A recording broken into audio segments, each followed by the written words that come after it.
அந்த காவலருக்கு என்னுடைய Royal salute. அப்படியும் காவலர் இருக்காங்க. கரூர் காவல்துறை அன்னைக்கு சரியாக செயல்படாம மொத்தமா கை கட்டி நின்னுச்சு வச்சுக்கோங்க, 150 பேர் செத்துருப்பான். அந்த செயற்கை சுவாசம் கொடுத்து இருதயத்தை அமுக்கி எல்லாம் செயலிழந்து போன இருதயத்தை செயல்படுத்தியது முழுக்க முழுக்க காவல்துறை.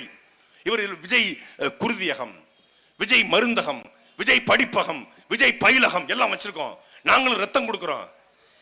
கரூர்ல 41 பேர் செத்து 150 பேர் மயக்கம் போட்டும் போது விஜய் குருதியகம் ரத்தம் கொடுத்ததா இல்லை நாம் தமிழர் கட்சியினுடைய குருதிக்குடை பாசறை ரத்தம் கொடுத்ததா? எங்க அண்ணன் சீமான் வெளிப்படை அறிவிச்சார். கரூரில் இந்த கூட்டு நெருக்கடியில் விஜய கூட குற்றம் சாட்டல, கூட்டு நெருக்கடி ஏற்பட்டு மருத்துவமனையில் அனுமதிக்கப்பட்டிருக்கூடிய நம்மளுடைய வார்த்தை கவனிக்கணும், தாவேக்கா இல்ல, நம்மளுடைய சொந்தங்களுக்கு நாம் தமிழர் கட்சியினர் ரத்தம் கொடுங்கள் என்று அறிவித்த ஒரே கட்சி அது நாம் தமிழர் கட்சி மட்டும்தான். எங்களுக்கு கட்சி பாகுபாடுல அப்புறம் தான் மனுஷனை பார்ப்போம். இறந்து போனது யாரு? தமிழன் தானே, தமிழ் ரத்தம் தானே. எங்களுக்கு வேதனை இருக்கு, வருத்தம் இருக்கு.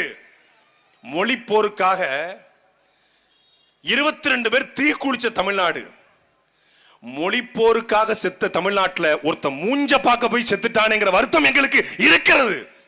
ஆனாலும் இறந்தவர்கள் தமிழர்கள். மொத்தமா பழிய தூக்கி போட்டு இன்னைக்கு வரைக்கும் பேசுறாங்க. இன்னைக்கு வரைக்கும் கரூர்ல எந்த தப்பும் செய்யல. எங்க அண்ணன் சீமான் ஒரு கூட்டத்துக்கு வராருன்னா இதே கரூர் தான் நினைக்கிறேன். 2011 கரூர்ல கூட்டம். அண்ணன் நன்மாறன், அண்ணன் முன்னாள் அண்ணன் முரளிலாம் ஏற்பாடு பண்ணிருக்காங்க. குளித்தலை தாண்டி வரும் பொழுது வருக வருகன்னு ஒரு பிளெக்ஸ் இருக்கு.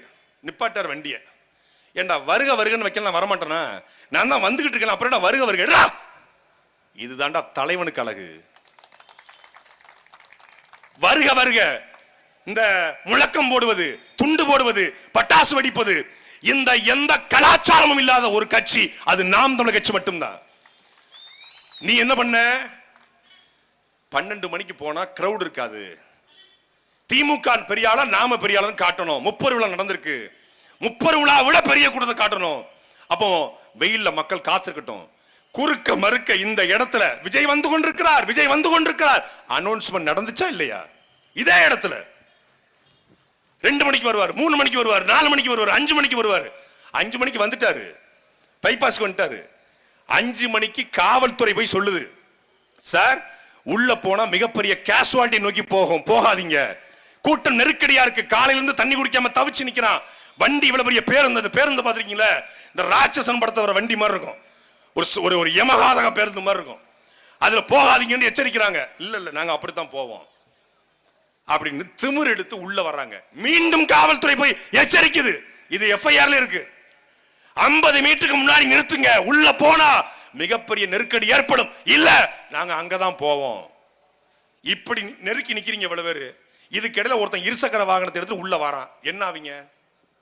இதுக்கிடையில ஒரு ஆம்புலன்ஸ் எடுத்து ஒருத்தன் உள்ள வரான், என்ன ஆவீங்க? நெருக்கி நிக்கிறீங்க.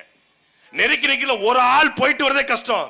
இதுக்குள்ள ஒரு 15 அடி 30 அடி நீளத்துல ஒரு பேருந்து வந்தா என்ன ஆகும்? அதனால தான் மரணம். அவனை பார்க்கறதுக்காக எல்லாம் பின்னாடி போறாங்க. பின்னாடி யாருன்னு தெரியல, பொத்து விடுறாங்க.